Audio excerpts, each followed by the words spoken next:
नमस्कार, मी प्रवीण पवार, पोलीस आयुक्त छत्रपती संभाजीनगर। शहरामध्ये आपल्या युद्धजन्य परिस्थितीच्या पार्श्वभूमीवरती महानगरपालिका, त्याचबरोबर जिल्हाधिकारी कार्यालय आणि इतर सर्व प्रशासकीय यंत्रणा यांचा समन्वय साधून भविष्यात गरज पडल्यास ब्लॅकआउटचे देखील नियोजन करण्यात आलेले आहे। ब्लॅकआउटच्या दरम्यान प्रत्येक नागरिकांनी, प्रत्येक सोसायटीतील व्यक्तींनी आपापल्या जबाबदारीने काही कर्तव्य करणे आणि त्याच्यामध्ये सहभाग घेऊन आपण काय काय करावं याचं नियोजन करणं आवश्यक आहे।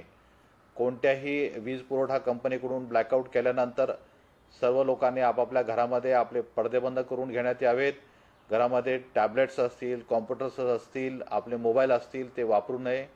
कुठल्याही प्रकारे घरातील प्रकाश, कारण की घरामध्ये जनरेटर असू शकतं, UPS बॅकअप असू शकतं, ते देखील स्विच ऑफ करण्यात यावं।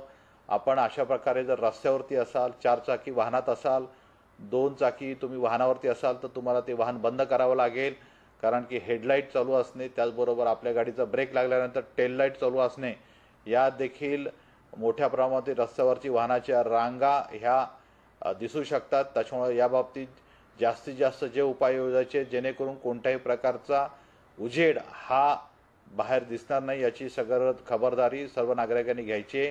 याबाबतचे जेणेकरून कोणत्याही प्रकारचा उजेड हा बाहेर दिसणार नाही याची सगळं खबरदारी सर्व नागरिकांनी घ्यायची। याबाबत आपण सर्व प्रशासन आपल्याला वेळोवेळी शहरातील जी पब्लिक अनाउन्सिंग सिस्टीम आहे, लाऊडस्पीकर आहे, त्याचबरोबर सायरन वाजवून वेळोवेळी संकल्पना तुम्हाला माहिती देण्यात येईल।